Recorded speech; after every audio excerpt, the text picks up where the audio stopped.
Hello hello hello. तो सब class आपका अब रिकॉर्ड होगा, सब क्लास आपका रहेगा एप्लीकेशन पे, ठीक ना? तो बताइए सब ठीक है? आज आपका नहीं है? काहे नहीं है जी? हाँ जी, ठीक नहीं है। ठीक रखिए, ठीक ना? आइए पढ़ना शुरू करते हैं।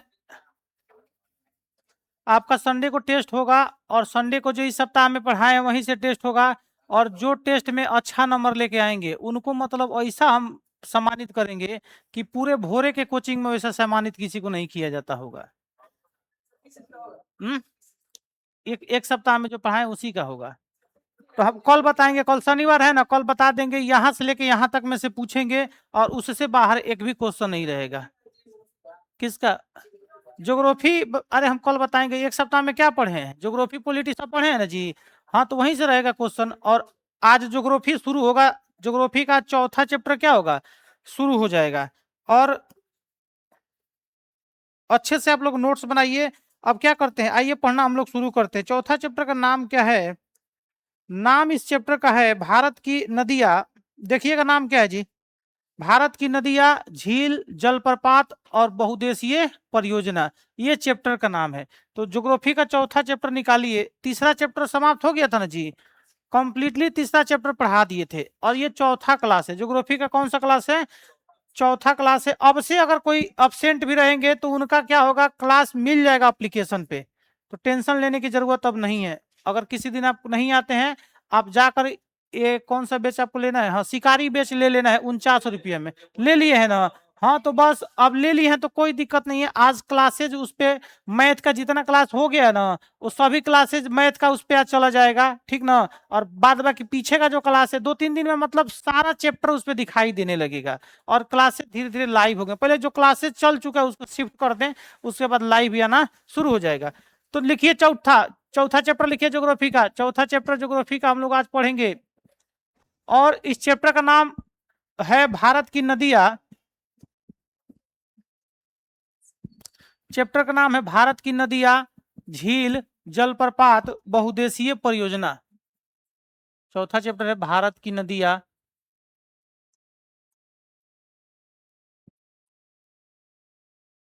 भारत की नदियां, झील,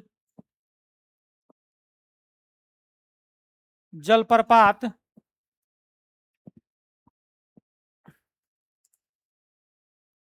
भारत की नदियां, झील, जलप्रपात, परियोजना, ये चैप्टर का आपका नाम है। तो भारत की नदियां, झील, जलप्रपात, परियोजना थोड़ा बड़ा चैप्टर है। ये क्या है? यही चैप्टर का नाम है, ठीक है ना?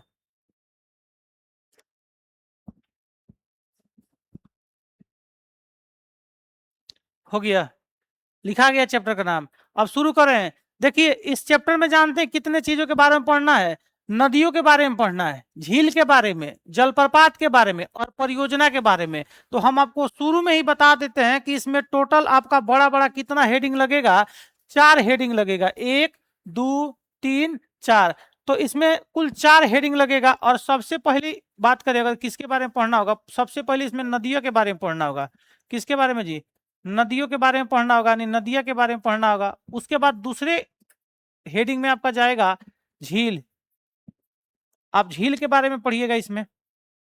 उसके बाद फिर से हो जाएगा परियोजना, सॉरी जलप्रपात है। कौन है? जलप्रपात, जलप्रपात। हेलो हेलो, जलप्रपात के बारे में पढ़िएगा। उसके बाद आगे परियोजना के बारे में, परियोजना। तो कितना इसमें पॉइंट है? इसमें कुल 4 पॉइंट है। परियोजना, परियोजना यानी कि कुल इसमें 4 ही पॉइंट है। कितने पॉइंट है? 4 पॉइंट है। और इन्हीं 4 पॉइंट में क्या करना है, इन्हीं 4 पॉइंट से पढ़ना है चीजों को। और आइए अब सबसे पहले इसमें क्या करते हैं, पहला शुरू करते हैं। नदियां पहले पढ़ते हैं। किसके बारे में जी? नदिया के बारे में पढ़ते हैं। तो जो चैप्टर लिखे हैं ना उसके नीचे ये पॉइंट बना लीजिएगा, थोड़ा एक बार अच्छा लगेगा देखने में। आपके नोट्स में ऐसे रहेगा ना तो दिखेगा ना भाई कि इतना ही पॉइंट हमको पढ़ना है इसमें। इस पॉइंट को बना लीजिए नोट्स में।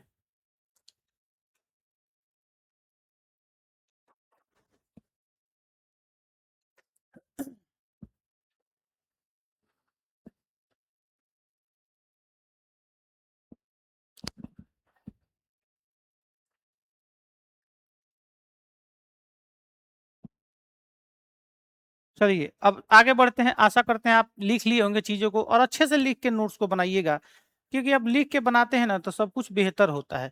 ठीक है, अब हेडिंग लगा लीजिए नदिया। अब हो गया जी, आगे बढ़े। ठीक है, अब हेडिंग आप लगा लीजिए नदिया। क्या लगाना है? नदिया। हेडिंग कैसे लगाया जाता है हम आपको बहुत बार बता दिए पिछले क्लासों में। बीच में कभी भी पेपर के बीच में लिखा जाता है, समझ गए ना? नदिया, हेडिंग लगा लीजिए नदिया। और हेडिंग लगाते वक्त ऐसे घेर देना चाहिए ताकि दिखाई देगा कि मतलब ये घेरा हुआ चीज है। नदियों के बारे में क्या करते हैं आपको हम बताते हैं। देखिए, नदियों की बात करें तो अब भारत में बहुते नदी है। गंगा की बात करें, सिंधु की बात करें, ब्रह्मपुत्र, बहुत सारी भारत में क्या होती है? नदियां बहती है। इस बात को आप समझते हैं कि नहीं समझते हैं? भारत में बहुते नदियां बहती है। तो भारत की जो नदियां हैं, उन नदियों के बारे में हम लोग जानेंगे। समान तौर पर नदियों से जानते हैं कैसा क्वेश्चन पूछता है? नदियों से क्वेश्चन पूछता है कौन सी नदी कहां से निकलती है, समझ गए ना? कौन सी नदी कहां से निकलती है। और ये भी पूछा जाता है कि कौन सी नदी कहां अपना जल गिराती है, और कौन सी नदी कहां पे जाकर कौन सी नदियां मिलती है। ऐसे क्या होता है, क्वेश्चन पूछा जाता है, समझ गए ना? तो मोटा मोटी नदियों से तीन एक सवाल पूछा जाता है। कहां से निकलती है, उस नदी का संगम क्या है, संगम अभी बताएंगे क्या होता है, और वो अपना जल कहाँ गिराती है। यही सब क्या होता है, नदियों से क्वेश्चन पूछा जाता है। तो आशा करते हैं आप नदी तो देखे ही होंगे अपने गांव में। ऐसा नहीं ना कि आप नदी नहीं देखे हैं, नदी देखे हैं ना जी। और नदियां जो होती है थोड़ा सा चौड़ी होती है। अब गांव के नहर को नदी मत समझ लीजिएगा, ये वो बात जान लीजिए। जैसे कि कुछ लोग हैं वो गांव के नहर को समझ लेंगे कि यही तो नदी है। वो नदी थोड़े है जिसको। अरे गांव का कुछ गांव ऐसा है जो कि नदी भी है। ऐसा नहीं है कि गांव से नदियां नहीं बहती है, गांव से ही कोई नदी बहती है। चौमर होकर थोड़े बहता है। कुछ ऐसी भी नदियां है जो गांवों से होकर भी बहती है, उसके बगल में गांव है, समझ गए ना? तो नहर में नदी में आपको अंतर हम बता दे। नहर जो होता है ना वो 3-4 डेग में हिल जाइएगा, समझ गए ना? और नदियां जो होती है वो थोड़ा चौड़ी होती है, समझ गए? तो आशा करते हैं आप नदी देखे होंगे। देखिए आज इन्हीं नदियों के बारे में हम क्या करने वाले हैं, आपको पढ़ाने वाले हैं। स्टार मार के एक बात लिखिएगा, यहाँ पे लिखिए, यहाँ पे लिखिए उद्गम, उद्गम स्थान लिखिए। स्टार मार के यहाँ पे लिखिए उद्गम स्थान, उद्गम स्थान। ठीक है, उद्गम स्थान लिखिए। उद्गम उद्गम स्थान में लिखिएगा नदियां जहां से निकलती है, नदियां जहां से निकलती है उसे उद्गम स्थान कहते हैं। नदी जहां से निकलती है उसे क्या कहते हैं? उद्गम स्थान कहते हैं। नदी, अगर बात करें नदी जहां से निकलती है,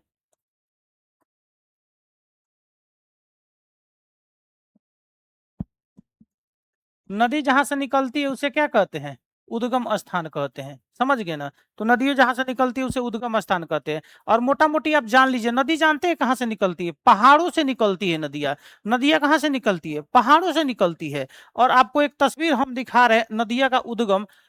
पहाड़ों के ऊपर बर्फ पूरा छाया रहता है, पूरा बर्फ जमा रहता है। और वही बर्फ क्या होता है ना, वही बर्फ पिघलते रहता है और वहां से नदियां निकलती है बन बन के, समझ गए कि नहीं? तो नदियों का उद्गम हम दिखा रहे हैं आपको।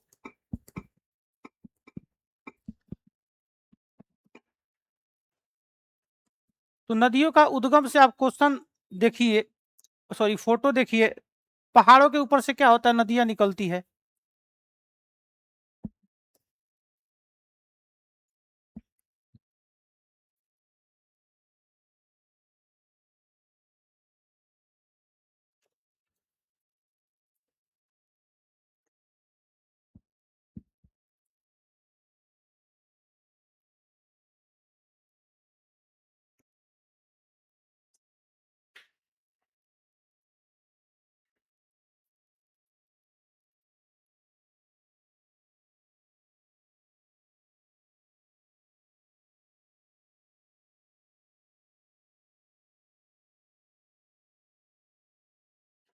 इस तस्वीर में देखिए, इसमें आपको थोड़ा बहुत दिखाई देगा। देखिए इस फोटो को आप देख पा रहे होंगे तो एक चीज समझ पाइएगा। यहाँ पे ये पहाड़ है, ये सब क्या है? पहाड़ है। सबसे ऊपर यहाँ पे हिमालय दिखाई दे रहा है कि नहीं दिखाई दे रहा है जी? तो होता क्या है, इन्हीं पहाड़ियों से जो है ना, इन्हीं पहाड़ियों पे पूरा बर्फ छपले रहता है, पूरा बर्फ वरफ एकदम छपले रहता है, समझ गए कि नहीं, क्योंकि ऊंचाई पे है और आसमान में वो सब जितना कुहासा कुहरा देखते हैं वो सब बर्फ है ना जी, वो सारा बर्फ है, वहीं तो पिघलता है तो बारिश होता है। तो पहाड़ों के ऊपर जितना व्हाइट व्हाइट देख रहे हैं सारा ये बर्फ है, और यही बर्फ क्या होता है, पिघलता है, और यही बर्फ जब पिघलता है तो पानी बनकर जो है ना नीचे की तरफ पानी भागता है। तो अलग अलग पहाड़ों से अलग अलग क्या होती है, नदियां बनकर निकलती है। तो उद्गम स्थान उस जगह को कहते हैं, ऐसा स्थल जहां से नदियां निकलती है उसे क्या कहते हैं, उद्गम स्थान कहते हैं। क्या कहते हैं, उद्गम स्थान। तो इस वाले फोटो में हम वही बात लिखे हैं कि नदियां जहां से निकलती है उसे क्या कहते हैं, उद्गम स्थान कहते हैं। इसमें कोई दिक्कत है जी, कोई दिक्कत नहीं है। आइए एक और लिखिएगा, संगम, एक लिखिएगा स्टार मार के, संगम या मुहाना, संगम या मुहाना, संगम या मुहाना। देखिए संगम या मुहाना पता है किसे कहते हैं, संगम या मुहाना जहां पे दो नदियां आपस में आकर मिलती है, जैसे कि एक मान लीजिए कि नदी बह रही है, जैसे एक बात करें हम ऐसे बता देते हैं, मान लीजिए कि एक नदी ऐसे बह रही है और एक दूसरी नदी आकर इसमें मिल गई ना, इसी क्षेत्र को कहा जाता है संगम या मुहाना। समझ गए कि नहीं समझ गए, प्रयागराज में संगम तो है ही नहीं है, प्रयागराज में देखते हैं दो नदियां आपस में, तीन नदियां मिलती है, तीन नदी मिलती है। तो गंगा, यमुना और सरस्वती, सरस्वती का खैर अभी जो है वो सूख गई है, विलुप्त हो चुकी है, लेकिन अभी फिलहाल बड़ी बड़ी नदियों की बात कीजिएगा तो दो ही नदी प्रयागराज में मिलती है, समझ गए ना। तो दो नदियां वहां पे मिलती है, और जो दो नदियां मिलती है, यमुना और कौन मिलती है जी, गंगा मिलती है, यमुना और गंगा। और जब दो नदियां आपस में मिलती है उसी स्थान को क्या कहा जाता है, संगम कहा जाता है, या प्रयाग भी कहा जाता है। मुहाना नहीं होगा, सॉरी, ये मुहाना तो जहां जल गिराती है, संगम या प्रयाग होगा, इसीलिए उसका नाम प्रयागराज है। एक फोटो दिखा रहे हैं उत्तराखंड का जो है ना, एक तस्वीर दिखा रहे हैं, देखिएगा वहां पे दो नदी आपस में मिली हुई है और काफी स्पष्ट दिखाई देगा उसमें।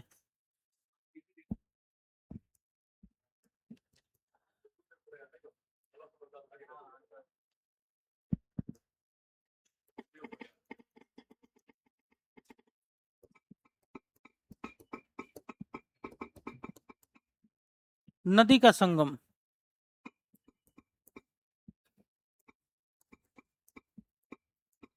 उत्तराखंड का दिखा रहे हैं, अगर गूगल पे होगा तो जरूर उस फोटो को देगा।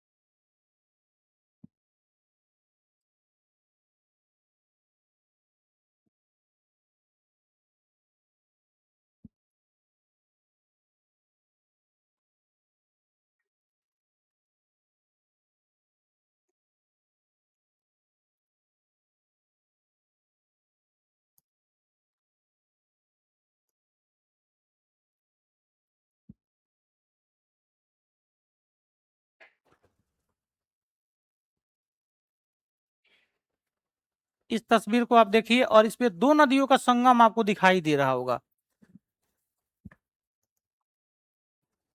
इसको देखिए, इसमें दो गो नदी का संगम दिखाई दे रहा है ना, एगो पानी का रंग अलगे दिखाई दे रहा है और एक पानी का रंग अलगे दिखाई दे रहा है। तो यहाँ पे दो नदी आपस में आके मिल रही कि नहीं मिल रही है, तो जहां दो नदियां मिलती हैं ना उस स्थान को क्या कहते हैं, संगम या प्रयाग। ये वाला जो स्थान है ना, ये संगम या प्रयाग का ये स्थान है। और ऐसा कहा जाता है ना कि संगम या प्रयाग वाले स्थान पे नहाने से सारे पाप धुल जाते हैं। अब ऐसा कहा जाता है, अब ऋषि मुनि ऐसा कहते हैं कि संगम वाले स्थान पे नहाना चाहिए। और आप देख लीजिए, यहाँ पे सीढ़ी बना हुआ कि नहीं आकर नहाने के लिए, तो संगम वाले स्थान पे नहाने से ऐसा कहा जाता है कि सारा पाप धुल जाता है। देखिए ये बात एकदम सत्य है कि गंगा में नहाने से पाप धुलता है, लेकिन कुछ ऐसे भी पाप होते हैं ना जो नहाने के बाद भी नहीं धुल पाता है। समझते हैं कि नहीं समझते, तो ऐसा पाप मत कीजिएगा कि नहाने के बाद से जो है गंगा नहा लीजिए चाहे कुछ भी नहा लीजिए, धुले ना, ठीक है। अलग अलग पानियों का रंग जैसे कि अलग अलग स्थानों से आती है, तो कुछ मैदानी भाग से होकर निकलते हुए आती है, जैसे कचरा में से कोई पानी बहते हुए जा रहा है तो कचरा जिससे हो जाएगा, और कोई एकदम फ्रेश पत्थरे पर से बहते जा रहा है तो सब फ्रेश रहेगा, समझ गए कि ना। तो गंगा देखिए ये अलग अलग दोनों नदियां है, और एक तस्वीर था उसमें इस चीज को व्याख्या किया था, इसको देखिएगा। ये जो देख रहे हैं ना, ये अलकनंदा नदी है। ये कौन सी है? ये अलकनंदा नदी है, अलकनंदा है। और ये भागीरथी है। और अलकनंदा और जो भागीरथी है, इस प्रयाग को कहते हैं देव प्रयाग। अभी हम आपको बताएंगे, इसको देव प्रयाग कहते हैं। और यहीं से ये नदियां गंगा बनकर आगे से बहने शुरू हो जाती है। जब आपस में मिलती है ना, तो ये गंगा बन जाती है। फिलहाल आप ये समझे हैं, आप ये समझे हैं कि दो नदियों के मिलन बिंदु को क्या कहते हैं? संगम या प्रयाग। लिखिए, इसमें इसमें एरो देके ऐसे लिखिएगा। दो नदियों के दो नदियों के मिलन बिंदु को, मिलन मिलन मतलब जहां पे दोनों नदियां मिलती है, दो नदियों के मिलन बिंदु को संगम या प्रयाग कहते हैं। दो नदियों के मिलन बिंदु को क्या कहते हैं? संगम या प्रयाग कहते हैं।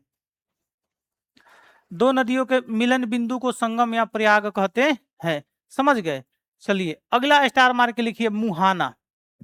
मुहाना अगला मार के लिखिए। नदी को पढ़ने से पहले कुछ सिस्टम हम लोगों को जानना पड़ेगा, नदी कहाँ से निकलती है। क्योंकि मान लीजिए कि हम गंगा पढ़ाएंगे, चाहे कोई भी नदी पढ़ाएंगे, बोलेंगे कि गंगा का उद्गम स्थान फलना जगह है, तो आप उद्गम ही पहले नहीं समझिएगा तो क्या मालूम चलेगा कि इसका क्या है नहीं है। इसीलिए सब टर्म छोटा छोटा पहले बता देते हैं। हेडिंग लगा लीजिए, मुहाना। मुहाना, मुहाना में एरो देके लिखिएगा। नदियां अपना जहां जल गिराती है, नदियां नदियां अपना जहां जल गिराती है उसे, नदियां अपना जहां जल गिराती है उसे मुहाना कहते हैं। नदियां अपना जहां जल गिराती है उसे क्या कहते हैं? मुहाना। और नदियां जितनी भी नदी है भारत में, चाहे कहीं भी नदी है, ज्यादातर नदियां क्या करती है? अपना जल समुद्र में गिराती है। मुहाना देखें कैसे होता है। तो मुहाना की बात करें, जितनी भी नदियां हैं ना, अपना जल कहाँ गिराती है जी? समुद्र में गिराती है। कहाँ गिराती है? समुद्र में गिराती है। समझ गए ना? आशा करते हैं आप मुहाना को समझे होंगे। नदियां जहां जल गिराती है उसे क्या कहते हैं? मुहाना। और नदियां जहां से निकलती है उसे क्या कहते हैं? निकलती है, उद्गम ना बोलते हैं। जहां से निकलती है उसे क्या बोलते हैं? उद्गम। और जहां पे दो नदियां आपस में मिलती है उसे क्या कहते हैं? संगम या प्रयाग। बात क्या है? एक ही है। चलिए ठीक है, और एक दो शब्दों को लिखिएगा थोड़ा यहाँ पे लिखिएगा। डेल्टा नदी, यहीं पे इस बात को बता देते हैं। डेल्टा नदी,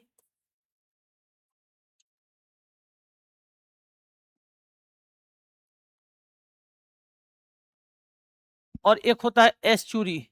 पहले डेल्टा लिखिए, डेल्टा समझा देते हैं। देखिए डेल्टा जानते कि किस नदियों को डेल्टा कहा जाता है? देखिए डेल्टा नदी हम आपको समझा रहे थे, समझिएगा थोड़ा ध्यान से। देखिए ऐसी नदियां जो अपने साथ कचड़ा उचड़ा गाद वगैरह एकदम लेके बहवावते लेके जाती है, और जहां पानी गिराना होता है ना, जहां समुद्र में पानी गिराना होता है, वहीं जले जाकर मुंहवे पे जमा कर देती है, उसे ही क्या कहते हैं? डेल्टा कहते हैं। ऐसी नदियां जो अपने साथ कचरा वगैरह सब कुछ बहवावते लेके जाएगा, और जब समुद्र में जब पानी गिराना होगा, वही जब कचरा जाकर मुहाने पे ही क्या कर देगा? इकट्ठा कर देगा। उस नदिया को क्या कहते हैं? डेल्टा कहते हैं। क्या कहते हैं? डेल्टा। तो डेल्टा नदी समझे। ऐसी नदियां जो कचरा बहवाते हुए लेके चलती है एकदम। मान लीजिए कचरा होता कहाँ से? कोई देखते हैं भैंस मर जाती है तो लोग नदी में फेंक देता है, कोई भी कबाड़ वगैरह है नदी में ले जाकर फेंक देता।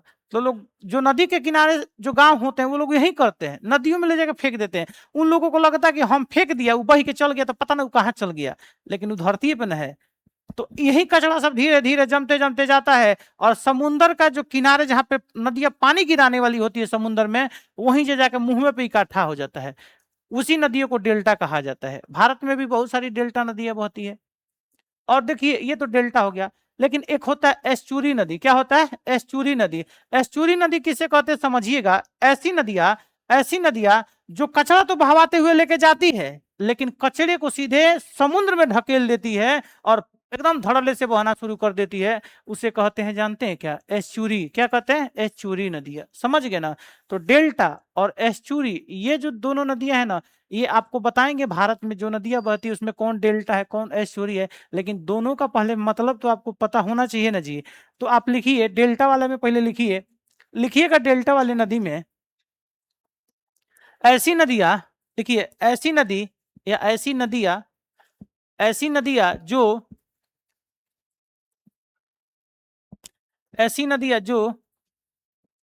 अपने साथ ऐसी नदियां जो अपने साथ कचरा कचरा गाद गाद को कचरा ही में गिना जाता है, ज्योग्राफिकल शब्द है गाद। ऐसी नदियां जो अपने साथ कचरा गाद बहाकर ले जाती है,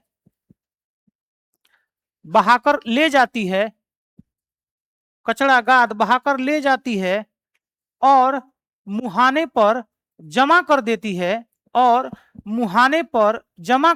है, उस नदी को डेल्टा नदी कहते हैं। और मुहाने पर जमा कर देती है उस नदी को क्या कहते हैं? डेल्टा नदी कहते हैं। ठीक है, मुहाने पर जमा कर देती है उस नदी को डेल्टा नदी कहते हैं। आशा करते हैं आप डेल्टा नदी समझे होंगे। नदियों का एक ऐसा भी रूप होता है डेल्टा नदी वाला। एस्चुरी के बारे में भी बता दी है। एस्चुरी, अब लिखिए एस्चुरी नदी लिखिए जी रोशन आप भी। नदी नया चैप्टर आज शुरू हुआ है, ठीक है। एस्चुरी नदी,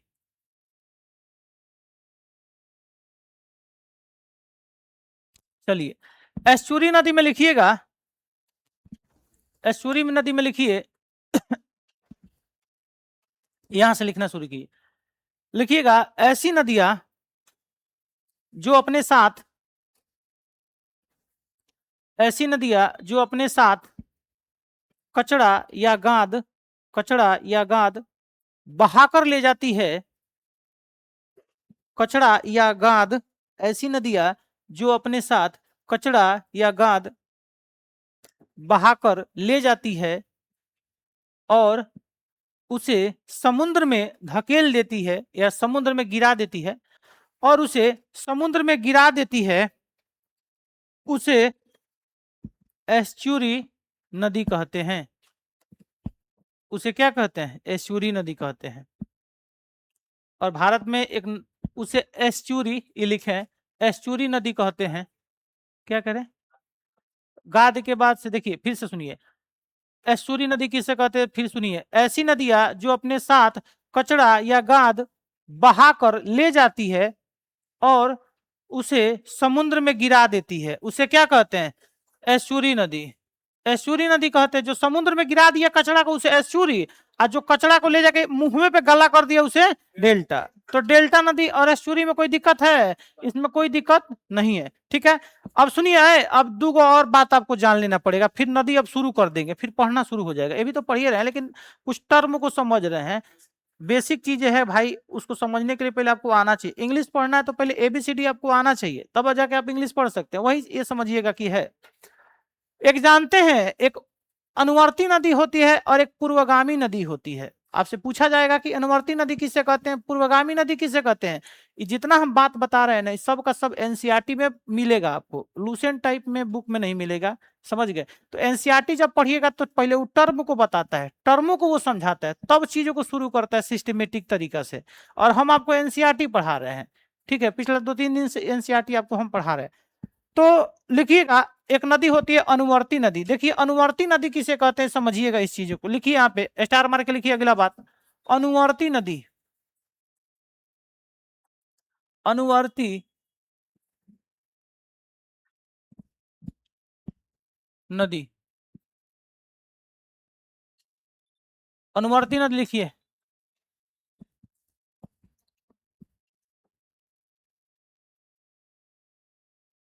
बोले वैसी नदियां जो ढाल के अनुरूप बहती है, वैसी नदियां जो ढाल के अनुरूप बहती है अनुवर्ती नदी कहलाती है। ढाल के अनुरूप मतलब जिधर ढाल मिलेगा ना उधरे बह जाएगी, उस ढाल के अनुरूप मतलब उसी दिशा में। ऐसी नदियां जो ढाल के अनुरूप बहती है उसे अनुवर्ती नदी कहते हैं। जो ढाल के अनुरूप बहती है उसे क्या कहते हैं? अनुवर्ती नदी कहते हैं। मान लीजिए कि कोई नदी है, ढाल उसको दूसरा दिशा में मिल गया, अपना मुख्य मार्ग छोड़कर उधरे बहना शुरू हो जाएगी। और ऐसा बहुते नदी है भारत में। गोदावरी है, बिहार में एक बहती है नदी, उसका नाम सुने होंगे, कोसी। वो इतना मार्ग बदलती है ना, काल भिला उसको ढाल इधर मिलेगा तो पाटी इधर बदल के इधर बहना शुरू कर लेगी। ऐसी नदी है, समझ गए कि नहीं? नहीं देखते हैं बहुत सारे लोग ऐसे होते हैं, पैसा रुपया ज्यादा खिलाइए पिलाइएगा आपका पार्टी बदल लेगा। तो नदियों में भी ऐसा है, जिधर ढाल मिलता है उधर वो क्या हो जाती है, बहना शुरू हो जाती है, समझ गए ना? उस नदिया को क्या कहते हैं? अनुवर्ती नदी कहते हैं। इसको अनुगामी भी कहते हैं, अनुवर्ती या अनुगामी, लेकिन सबसे अच्छा शब्द अनुवर्ती याद रखिएगा। एक सुनिए, एक और नदी होती है इसमें, एक और बता देते हैं, पूर्ववर्ती नदियां। पूर्ववर्ती नदी, पूर्ववर्ती नदी लिखिएगा, ये लास्ट ही रहेगा, पूर्ववर्ती नदी।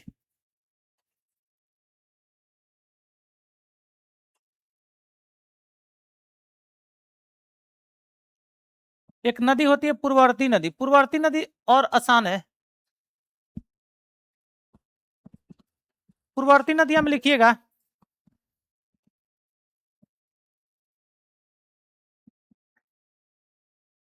देखिए इधर देखिए दोस्त, इधर देखिए आप, हिमालय की बात करें, यहां से लेकर यहां तक हिमालय था। इस बात को पिछला क्लास में बता दिए, पढ़ाए थे कि नहीं पढ़ाए थे?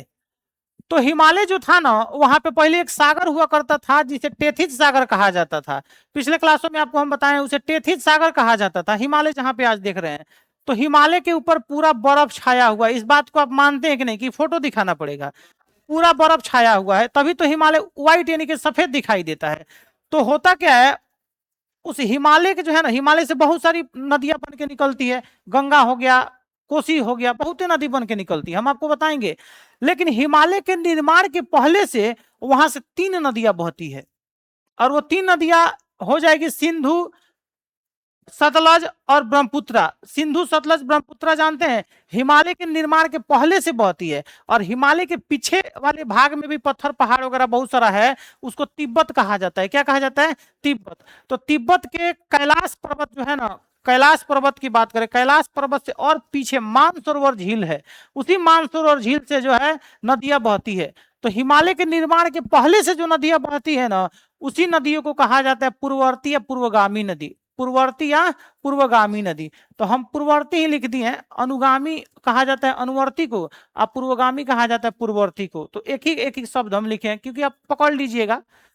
तो पूर्ववर्ती या पूर्वगामी नदी वैसी नदियों को कहा जाता है जो हिमालय के निर्माण से पहले से बह रही हो, समझ गए ना?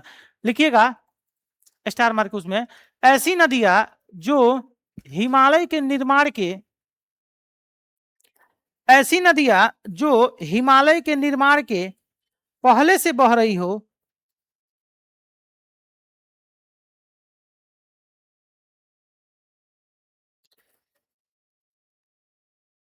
ऐसी नदियां जो हिमालय के निर्माण के पहले से बह रही हो, उसे पूर्ववर्ती या पूर्वगामी, खाली यही लिखिएगा, पूर्ववर्ती नदी कहते हैं। उसे पूर्ववर्ती नदी कहते हैं। जो हिमालय के निर्माण के पहले से बह रही है उसे क्या कहते हैं? उसे पूर्ववर्ती नदी कहते हैं। क्या कहते हैं? पूर्ववर्ती नदी कहते हैं, समझ गए ना? जो हिमालय के निर्माण के पहले से बह रही है उसे पूर्ववर्ती नदी कहते हैं। कोई दिक्कत? कोई दिक्कत नहीं है। अब इतना टर्म से आपका पूरा नदी का काम चल जाएगा। अब जाके क्या होगा, नदी शुरू होगा, ठीक है?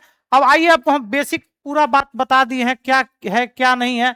एक बार सोच रहे हैं कि रिवीजन करा दे, और फिर आगे हम क्या करेंगे, बढ़ जाएंगे।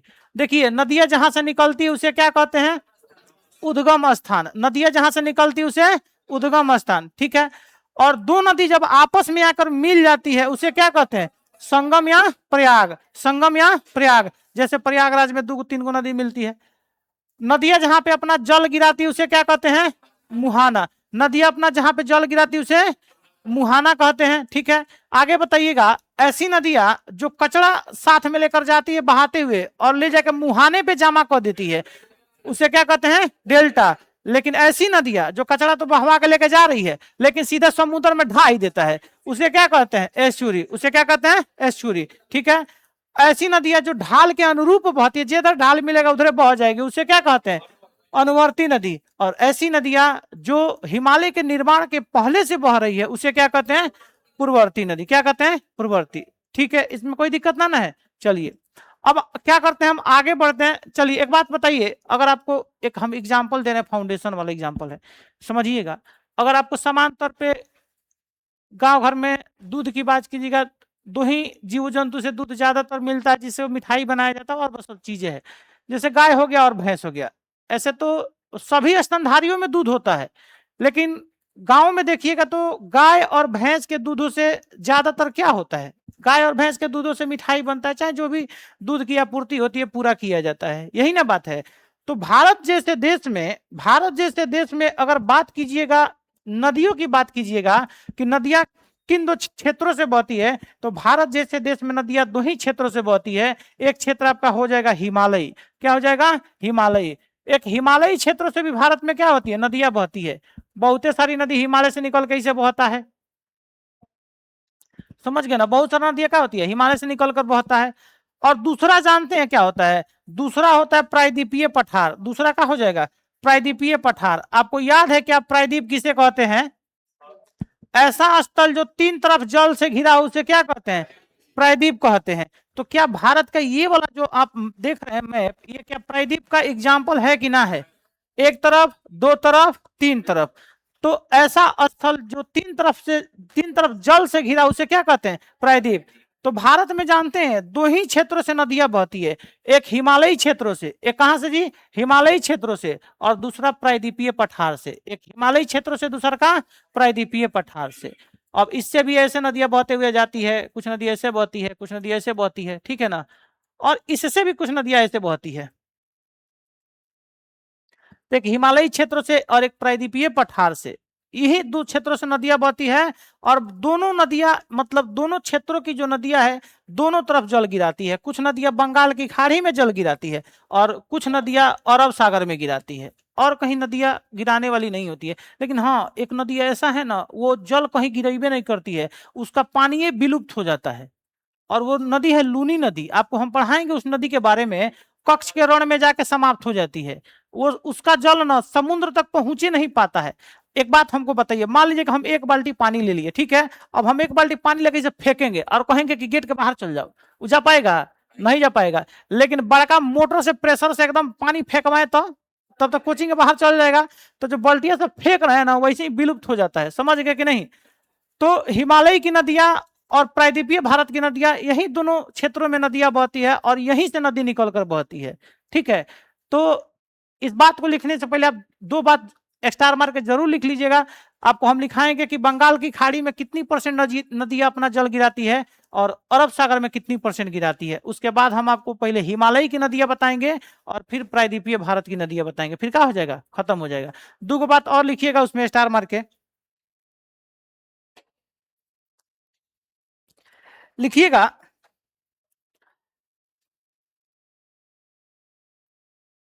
भारत में बहने वाली भारत में बहने वाली नदियों में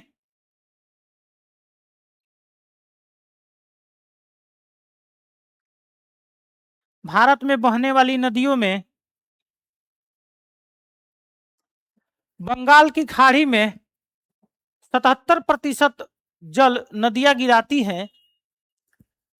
बंगाल की खाड़ी में 77% जल नदियां गिराती हैं, तथा तथा तथा अरब सागर में 23% जल नदियां गिराती हैं, तथा अरब सागर में 23% जल नदियां गिराती हैं। तो भारत में जितनी भी नदियां बहती हैं, उन नदियों में अरब सागर में कितना परसेंट जल गिराती है, 23%। और बंगाल की खाड़ी में कितना परसेंट, 77%। तो इसमें कोई दिक्कत है, कोई दिक्कत इसमें नहीं है। तो 77% और 23% जो है नदियां जल गिराती है, इसको दोनों को जोड़िएगा तो कितना हो जाएगा, कितना हो जाएगा, 100 हो जाएगा कि ना हो जाएगा। तो कोई भी चीज अपने आप में कितना होता है, 100%। अब आप हेडिंग लगाइए हिमालय की नदियां, हिमालय की नदियां, हेडिंग लगाइए हिमालय की नदियां। हिमालय के नदियों के बारे में अब हम आपको बताएंगे।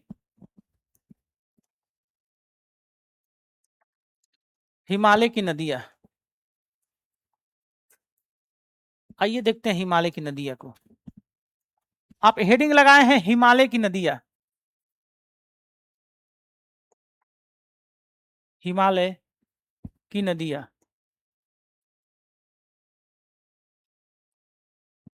देखिए हिमालय की नदियों को देखिएगा ना, तो हिमालय से बहुत सारी नदियां निकलती है, लेकिन प्रमुख तौर पे हिमालय से तीन नदियां निकलती है। कौन सी कितनी नदी निकलती है? तीन नदी प्रमुख तौर पे निकलती है। अगर बात कीजिए पहले का, पहला हो जाएगा आपका सिंधु नदी। कौन हो जाएगा? सिंधु। सिंधु नदी के बारे में हम लोग पढ़ेंगे अच्छे से। फिर से दूसरा आपका हो जाएगा इसमें गंगा। गंगा नदी भी हिमालय से निकलती है। तीसरे की बात कीजिएगा, तीसरा आपका हो जाएगा ब्रह्मपुत्र। तीसरा कौन हो जाएगा? ब्रह्मपुत्र हो जाएगा। तो यही तीन नदियां जो है ना, ये बड़ी बड़ी नदियां है। ऐसे तो बहुत ही नदी निकलती है, लेकिन अब नदी नाला का ना पढ़ा जाएगा, बड़ा बड़ा नदी पढ़ा जाएगा, क्योंकि पेपर में आपसे बड़ी नदियों के बारे में पूछेगा। एगो नदी बहती है बगले में, चखनी नदी का नाम सुने हैं? चखनी। तो अब वो थोड़े पेपर में पूछेगा, वो तो कभी जीवन में ना पूछेगा। एगो सोना नदी इधर जाइएगा तो बहती है, बहती है ना। अब वो कभी पूछेगा? वो सब नहीं पूछेगा। एगो छितौनी बहती, बहुत सारा नदी है। तो बड़ी बड़ी नदियां आपसे सवाल में पूछेगा, छोटी छोटी नदियां नहीं पूछेगा। तो हेडिंग जो मारे हैं ना, हिमालय की नदियां, उसके नीचे लिखिए हिमालय से निकलने वाली प्रमुख नदियां। और प्रमुख नदियों में ये लिख दीजिएगा, एक नंबर पे ये, दो नंबर पे गंगा, तीन नंबर पे ब्रह्मपुत्र। लिखिए स्टार मार के। चाहे लिख दिए तो कोई दिक्कत ना है, कोई दिक्कत ना है। आप हेडिंग मारे हैं ना जी, हिमालय की नदियों के नीचे ए भी डायरेक्ट लिख दिए, तब पर भी कोई दिक्कत ना है। अरे इसके नीचे लिखा गया तो यहीं से निकलेगा, इतना तो सेंस होकर करेगा। लिखिए अगर लिखना चाहते हैं तो, हिमालय से निकलने वाली प्रमुख नदियां, और उसमें यही बात को लिख देना है नीचे। हिमालय से निकलने वाली प्रमुख नदियां जो है ना, उसमें यही वाले बात को क्या करना है? लिख देना है। ठीक है, चलिए लिख दीजिए हिमालय से निकलने वाली प्रमुख नदियां वाले में ये बात हो गया। अब आइए हम सिंधु नदी के बारे में पढ़ते हैं। किसके बारे में? सिंधु नदी के बारे में पढ़ते हैं, और अच्छे से इस नदी के बारे में क्या करते हैं, जानते हैं। बड़ी विवादित नदी है सिंधु। आजादी से इस सिंधु नदी को लेकर भारत में लड़ाई झगड़ा होते रहता है। तमाम मुद्दों को हम लोग जानेंगे। तो अब हेडिंग लगा लीजिए दोस्त, सिंधु नदी। आप हेडिंग लगाइए सिंधु नदी। सिंधु नदी।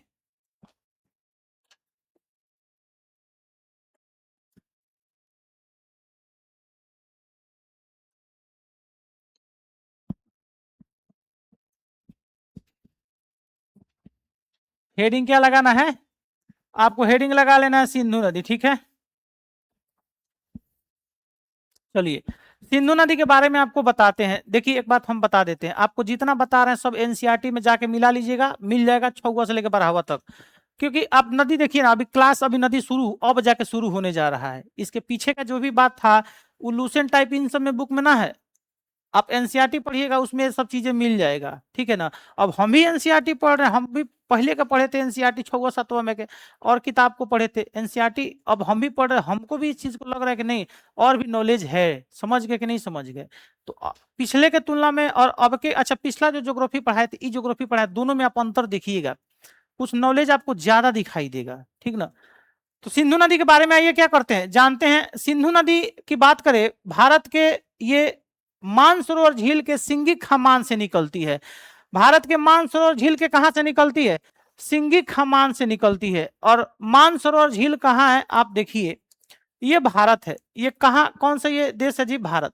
और भारत को अगर मैप में देखिएगा, इसको थोड़ा वाइट करते हैं इस वाले पेज में, देखिए ये भारत है, और ये वाला क्षेत्र तिब्बत है। ये वाला क्षेत्र कौन है? तिब्बत वाला क्षेत्र है। यहीं पे जो है ना, यहीं पे एक झील है, यहाँ पे एक झील है। उस झीलवा का नाम जानते हैं? क्या है? उस झीलवा का नाम है मानसरोवर। यहाँ पे एक झील है, उस झील का नाम क्या है? मानसरोवर झील है, मानसरोवर। मानसरोवर झील देखिएगा, दिखा रहे हैं अभी, रुक जाइए। मानसरोवर झील, झील पता है किसे कहते हैं? देखिए एक मिनट सुनिए। ऐसा पोखरा या तालाब या सरोवर जिसमें पानी शांत अवस्था में रहता है और उसका पानी साफ होता है, घिंगुराइल ना, साफ होता है, उसे ही क्या कहते हैं? झील कहते हैं।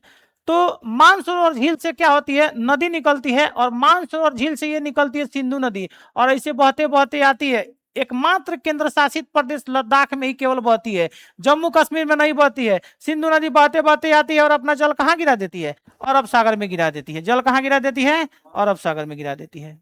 तो सिंधु नदी आपके सामने हम ड्रॉ कर दिए हैं, आप देख लीजिए सिंधु नदी कहाँ से कैसे बहते हुए आ रही है। आप एक चीज का गेस कीजिएगा ना, भारत में बहुत कम बहती है और पाकिस्तान में ज्यादा बहती है। बहती है कि नहीं? सिंधु नदी भारत में काफी कम बहती है, भारत के एकमात्र केंद्र शासित प्रदेश लद्दाख में बहती है, लेकिन पाकिस्तान में देखिए पूरा पाकिस्तान में बहते हुए जा रही है। समझ गए? तो सिंधु नदी मानसरोवर झील से निकलती है, लेकिन मानसरोवर झील का ना एक छोटा सा टापू है, एक पहाड़ी शेप में है, वहीं से निकलती है। उसका नाम है सिंगी खमान। नाम क्या है? सिंगी खमान।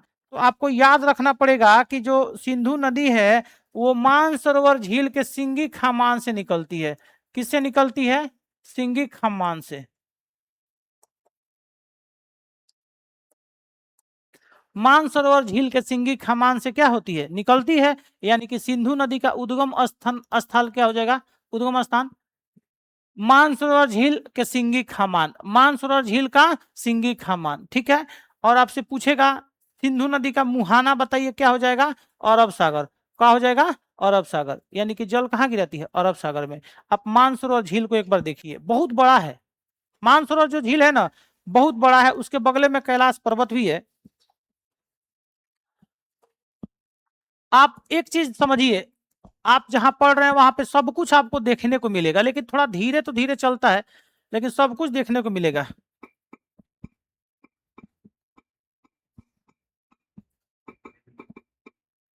मानसरोवर झील,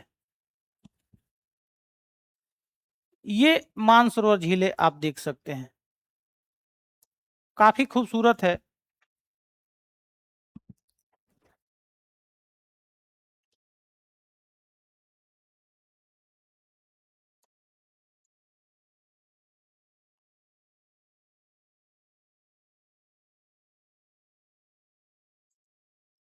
आपको मन करता होगा कि यहाँ पे हम चले जाएं घूमें, या फिर अपने यहाँ अपने गांव में ऐसा होता तो कितना अच्छा लगता। अपने गांव में नहीं होगा, क्योंकि अपने गांव के लोग दलितर टाइप का है, समझ गए कि ना? कुछ होगा तो सुखा देगा।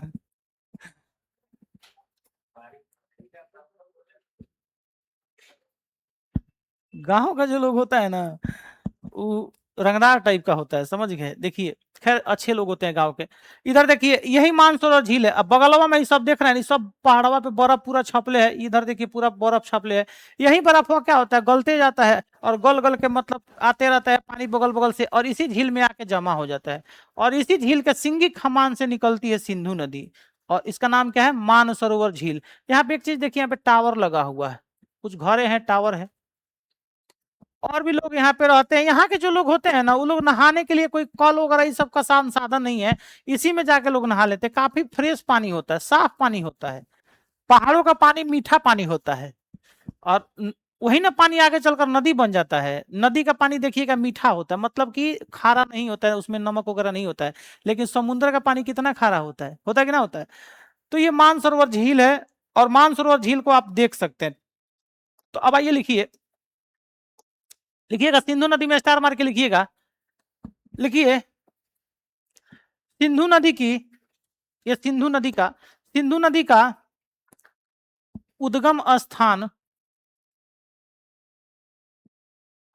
सिंधु नदी का उद्गम स्थान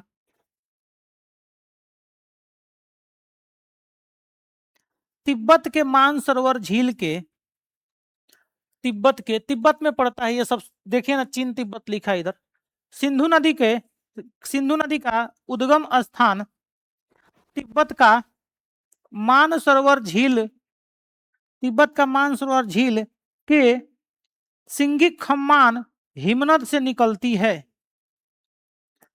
मानसरोवर झील के सिंगी खम्मान, सिंगी खम्मान, हाँ सिंगी खम्मान झील से निकलती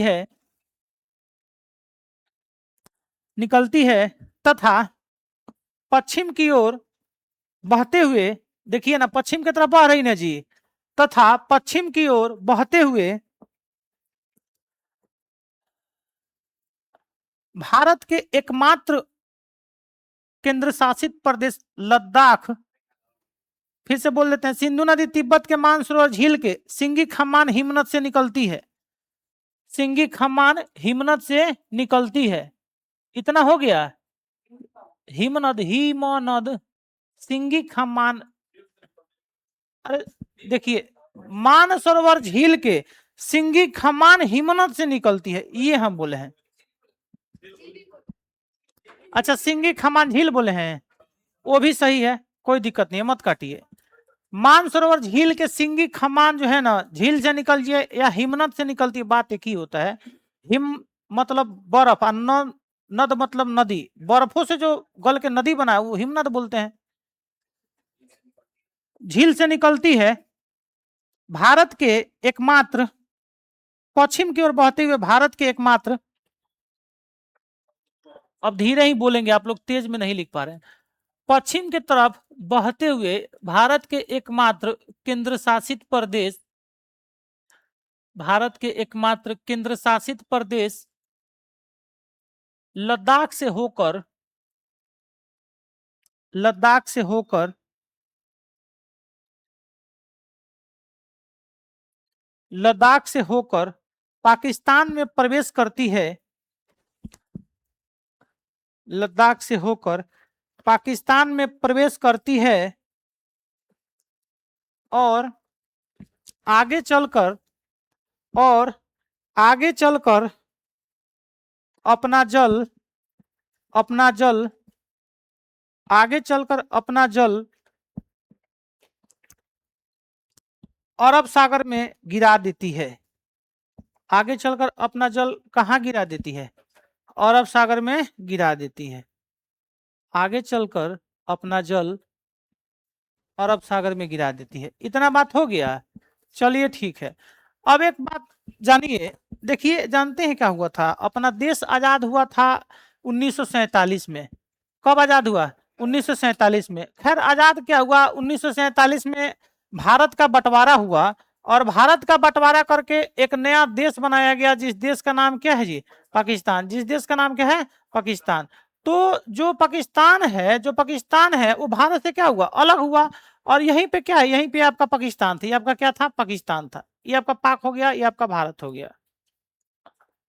समझिएगा। देखिए, एक बात सुनिए, घर में जब लोग अलग होते हैं ना, तो धीरे धीरे सब कुछ बांट लिया जाता है। अगर आपके घर पे आज बंटवारे का अनाउंसमेंट हुआ कि भाई अब से अपना अपना खाना आप लोग बनाइए, फलना आदमी अपना अलग चूल्हा जलाएंगे, ये अपना अलग चूल्हा जलाएंगे, तो इसमें होता क्या है ना, आप देखिएगा 1 महीना 2 महीना 1 साल 2 साल में धीरे धीरे तक खेत भी बांट दिया जाता है। पहले धीरे धीरे बर्तन का पहले बंटवारा होता है, बर्तन के बंटवारा होने के बाद से तब उसके बाद होता है कि भाई इतना झाड़ू आप मार रही हैं, इतना झाड़ू हम मार रहे हैं, ऐसे बढ़िया बीच में दीवार चला दिया जाए, तो दीवार 5 इंची का चल जाता है, और 1 साल 2 साल आने के बाद से खेत भी बांट लिया जाता है। होता है कि ना होता है?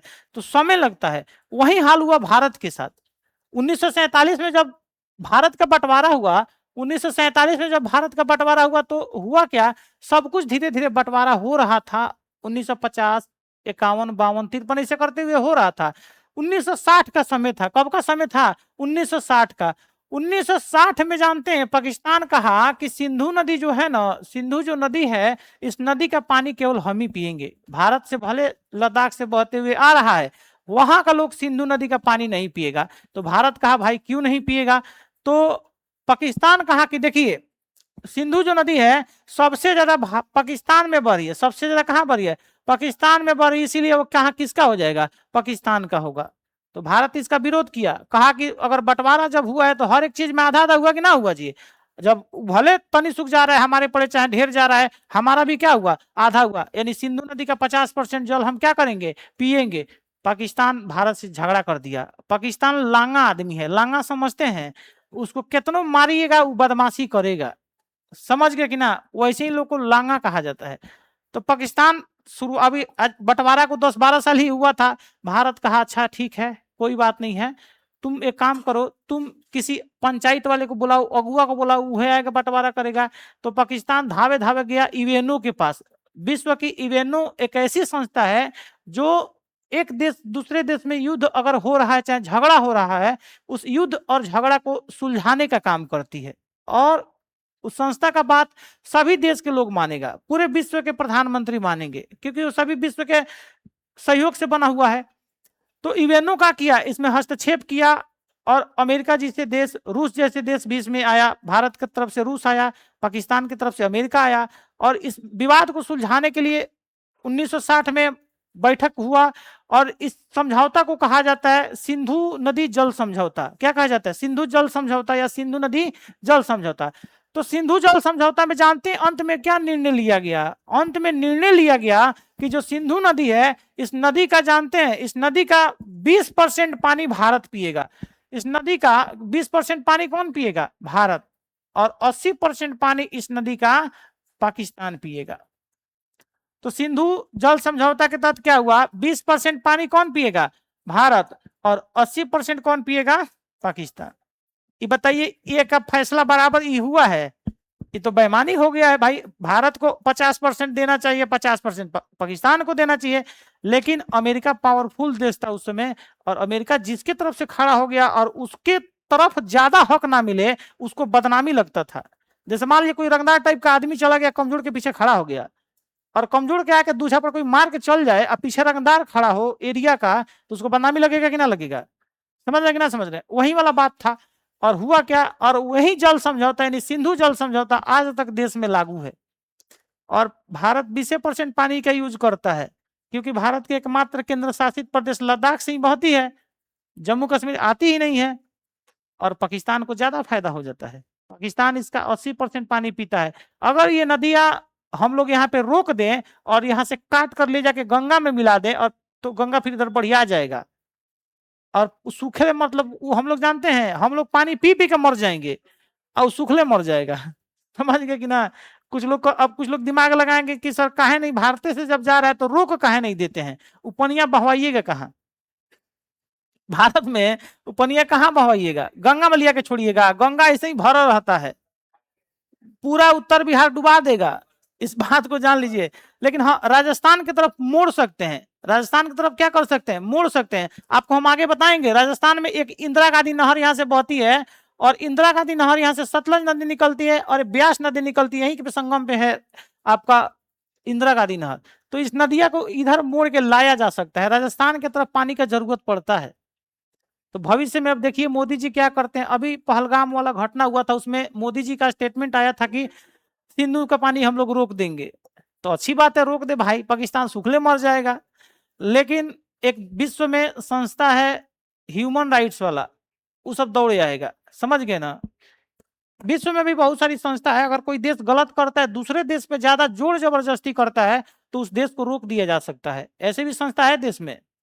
ठीक है, तो लिखिए, हेडिंग मारिए सिंधु नदी जल समझौता। हेडिंग लगा लीजिएगा सिंधु नदी जल समझौता। हेडिंग क्या लगाना है? सिंधु नदी जल समझौता। सिंधु नदी जल समझौता।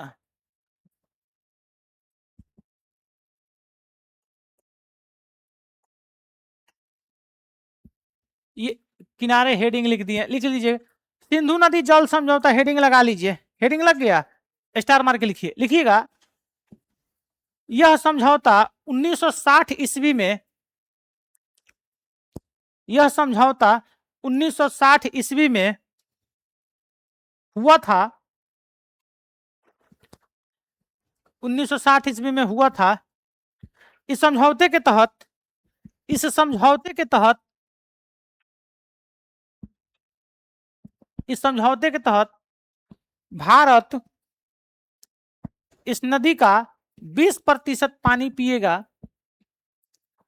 या उपभोग करेगा। बात देखिए, भारत इस नदी का 20% पानी उपभोग करेगा या पिएगा, बात दोनों एक ही, एक कोई एक लिख लीजिएगा। 20% उपभोग करेगा, तथा पाकिस्तान इस नदी का 80% पानी उपभोग करेगा। बड़ी आपका अच्छा राइटिंग है जी, बड़ी अच्छा लिखते हैं आप ही को बोल रहे हैं, बड़ी सुंदर लिखते हैं। आप ही का राइटिंग सर्विस इधर उधर हो गया है। ठीक है, जरूरी ना है कि जिनका राइटिंग खराब है उनका सिलेक्शन नहीं होता है। आप पूरे बिहार पुलिस में ऑब्जेक्टिव कर दिया, सही कहे हैं। देखिए एक बात हम आपको बता रहे, सच्चाई बता रहे हैं, जितना लोग खूबसूरत लोग होता है ना, खूबसूरत इन द सेंस लड़का खूबसूरत नहीं होता, एक बात जान लीजिए। लड़की की बात करें, जितना लोग मतलब लड़की थोड़ा सा एकदम रहती है कि मतलब एकदम थोड़ा सा मेकअप टाइप में रहना है, सज धज के जाना है आना है, वो लड़की लोग बड़ी, उन लोग का रेशियो कम होता है सफल होने में, क्योंकि टाइम वेस्ट हो जाता है। पहले तो लड़की 10 मिनट सोचती है, 1 घंटा के हम पहने का। एक समस्या उन लोग का है, बुरा ना मानिएगा आप लोग, हम नहीं कर रहे हैं, हम दूसरे जिला का कह रहे हैं। देवरिया है बगले में, उसी का बात बता रहे हैं, चाहे सिवाने ले लीजिए। तो होता क्या है, लड़की लोगों को लगता है ना, जैसे कि जो टेढ़ टाढ़ लड़की होती है, एकदम करिया टाइप की होगी लड़की, उसको ज्यादा मतलब ना, जानती है कि हम मैं करिया हूँ, मैं काली हूँ, और मैं कितना हूँ क्रीम पोतेंगे उससे कुछ होने वाला नहीं है, तो पूरा ध्यान फोकस करती है पढ़ाई पे। और जो गोरका लोग होता है, उनमें समस्या है, वो सोचता है कि अगर मैं ऐसे नहीं करूंगी तो मैं काली हो जाऊंगी। समझ गए कि नहीं? एक हमारी बुआ की लड़की थी, एक बात बता रहे हैं, एक हमारी बुआ की लड़की थी, जानते हैं, वो साग नहीं खाती थी। साग का जो सब्जी होता है ना, जो भाजी जिसे हम लोग गांव में बोलते हैं, वो नहीं खाती थी कि मैं काली हो जाऊंगी। एक बनता है आपका, जानते हैं, रिकवच बनता है, खाए हैं जी, पत्ता का बनता है वैसे मुड़ के, वो भी वो नहीं खाती थी। माने जितना सब्जी काला काला होता था वो नहीं खाती थी, ताकि मैं काली कहीं ना हो जाऊं। समझ गए? ऐसे ऐसे लोग हैं, क्या करिएगा। लेकिन ऐसे कुछ नहीं है, सब ठीक है। तो गोरखा लोग से हमको, खैर लड़का लोग के केवल हम बता रहे हैं, गोरखा लोग इस सब पे ध्यान नहीं देना है, पढ़ाई लिखाई ढेर, इसीलिए हम बताते हैं ना अजय प्रताप को जी। देख रहे हैं ना, क्वेश्चन फट से बन जाता है। क्रीम व्रीम ना लगाते हैं जी, हाँ पढ़ाई करना है, ठीक है। हम लगाइए ना करते हैं तो आप कहे लगाइएगा। आप सही यकीन नहीं कीजिएगा, हम पिछला 5 साल में एक को क्रीम ना लगाए हैं, एक को क्रीम ना लगाए हैं, और नहीं लगाना है। ये सब जो है गरीबों के लिए थोड़े है जी। पैसा रुपया वाले लोगों के लिए क्रीम लगाना ये सब है। खैर ठीक है, चलिए का हम लिखा दिए, सिंधु नदी जल समझौता हो गया। ये समझौता 1960 में हुआ था, ये बात लिखाए उसमें। और भारत 20% पानी पिएगा लिखाए हैं, पाकिस्तान का परसेंट 80% पिएगा। क्या पानी रोक देना चाहिए कि ना?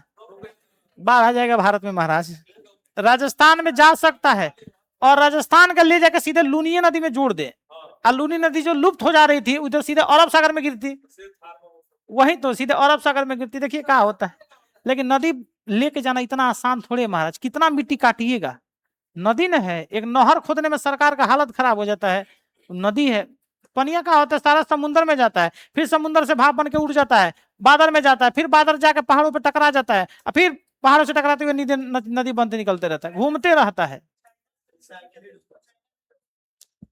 तिब्बत से निकलती है, चाइना उसको, हाँ हाँ, तिब्बत जो है चीन का ही हिस्सा है, लेकिन तिब्बत चाइना नहीं रोकता है। चाइना बेवकूफ नहीं है, चाइना रोक देगा तो डूब जाएगा पूरा चाइना, वो रोकेगा कहाँ? और चाइना का जो तिब्बत वाला हिस्सा है ना, उन नदियों को नहीं मोड़ सकता है। मिट्टी को काटना आसान है, पहाड़ों को काटना आसान नहीं है। पूरा चाइना तिब्बत पहाड़ों पे बसा हुआ है, वो नहीं रोक सकता है। पाइपों के तो पाइप से नदी को ना ना घेर खींच लेगा अपनी ओर। पहाड़ को नहीं काटना आसान है, इस चीज को चाइना समझता है, ठीक है। और कुछ ऐसा समझौता हुआ है, जैसे विश्व में कुछ ऐसे भी समझौते हुए हैं कि भाई अगर नदियां प्राकृतिक तौर पे इधर बह रही है, मतलब इसी दिशा में बह रही है, तो बगल का देश जो है ना उसको रोकेगा नहीं।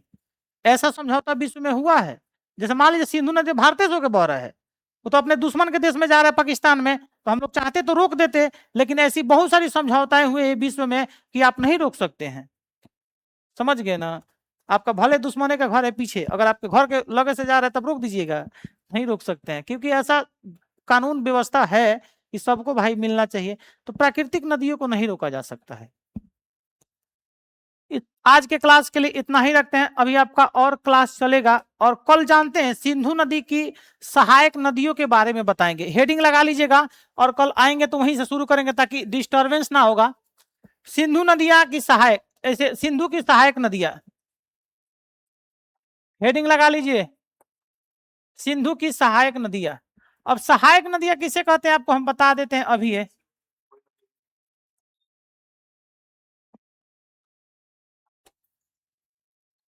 देखिए मान लीजिए कि एगो बड़ी नदी ऐसे बह रही है, ऐसे क्या हो रही है, एगो बड़ी नदी ऐसे बह रही है, इसको सिंधु ही समझ लीजिए, इसको क्या समझ लीजिए, सिंधु ही समझ लीजिए।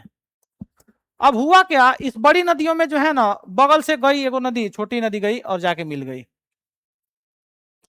तो ऐसी बड़ी नदियां जिसमें छोटी नदियां जाकर क्या करती है, मिल जाती है और उसको सहायता पहुंचाती है और कहती है कि भाई तुम बह रही हो चाहे बह रहा है, अच्छी बात है, हम भी क्या करेंगे, थोड़ा थोड़ा मदद करेंगे, तुम्हारा पानी सूखने नहीं देंगे। समझ गए कि ना।